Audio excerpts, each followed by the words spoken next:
Hello, welcome to Yates Makes. This week we're looking at illustration techniques, in particular using Procreate to render texture and tone. So the image I've been working on is this dragon mandala. My main aim and the main things I want to share with you is how to get a good tonal and textural range in your drawing work. And I'm testing out all the different drawing tools and brushes, pens, etc., trying to combine them, keeping it simple, just working through one or two, maybe three different layers at most. Here's the time lapse. We'll let it run and then I'll talk you through a couple of tips.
Okay, there you go. This drawing actually started on paper using old school kind of geometry techniques to dissect up a circle, photographed it and copied 3-finger swiped into Procreate as a layer to work over as a guide. Right, let's look at your drawing guide settings on Procreate. Up in Canvas, click Enable Drawing Guide, Edit, and then Symmetry, Options.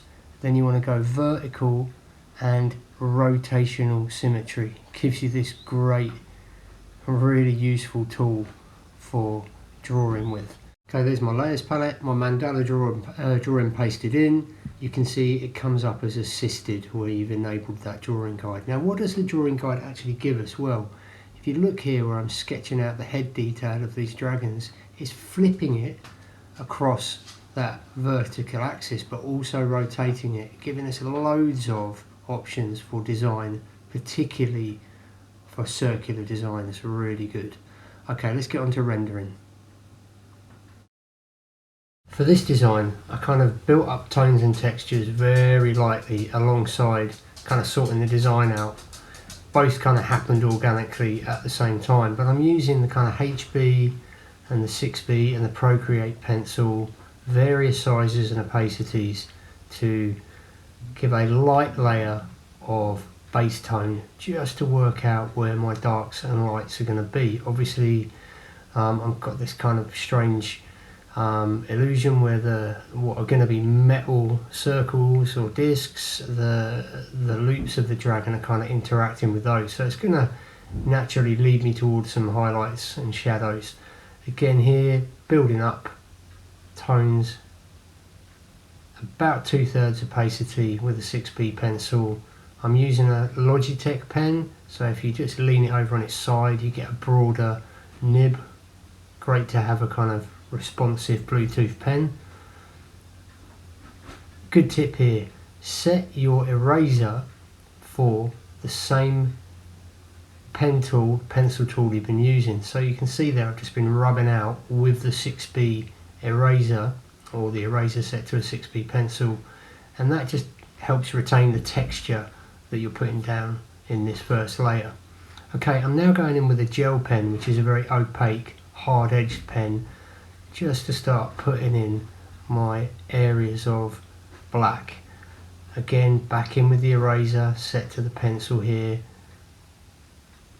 picking out some highlights. Okay, some nice broad strokes, 6B pencil set very big, again putting a kind of blanket base layer of tone down to get started.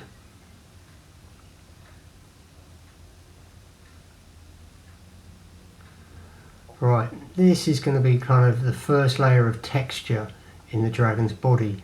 So I'm trying to achieve two things here.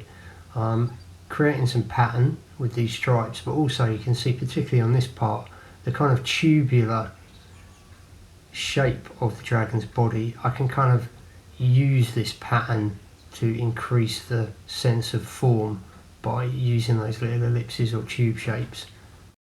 The next lines I'm adding actually run against the direction of these tubular marks I've made, and they run along the length of the dragon's body, and I'm trying to here create a bit of a kind of more muscular, meaty shape of the body that isn't a perfect tube. Just think of a snake's body.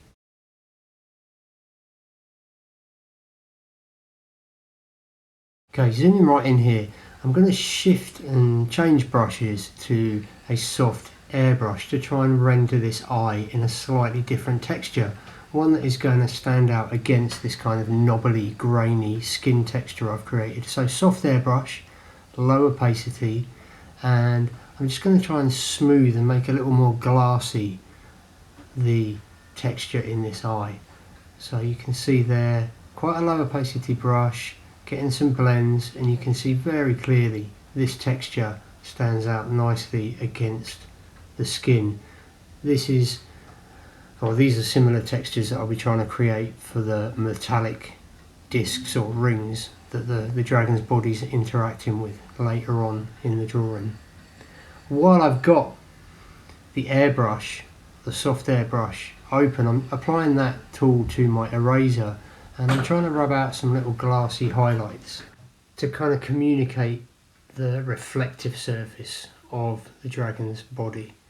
So again, in with the airbrush, I'm now just on a very low opacity putting a blanket of tone or another layer over the top of my texture without actually covering the texture completely. So this is going to be kind of sympathetic. It's going to add some tone but not flatten the texture of those 6B and Procreate pencils I've already used.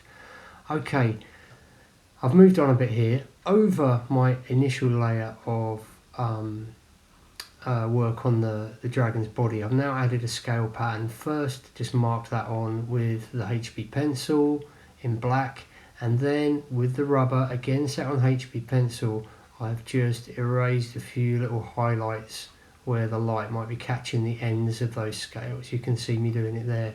So you can see now I've got a base layer of tone, I've got the striped pattern, and now I'm working a further layer of texture over all of these layers. Well, what I'm aiming for is to get some depth. So I'm slowly starting to achieve that now. Right, we're going to move on and look at trying to achieve some textures that really contrast with the dragon's body. So I'm looking at the metallic surface of these metal discs.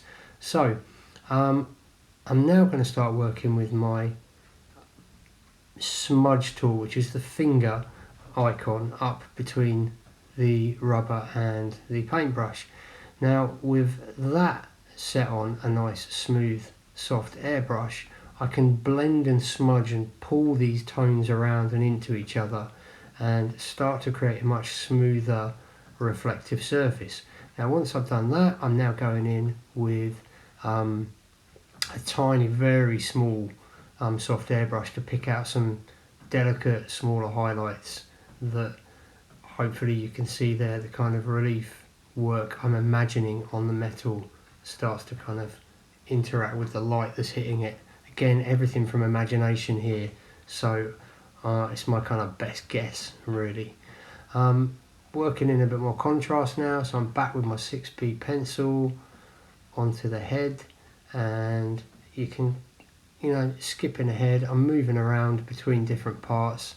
You can see there where my reflective, very smooth, polished surface of the metal is contrasting quite nicely with textures of the dragon itself. Okay, on the outer ring there, just using the rubber on a soft airbrush to pick out some highlights, catching where the light's catching the edge of things. Generally for metallic textures, you want some nice sharp mark making, high contrast, lights hitting darks.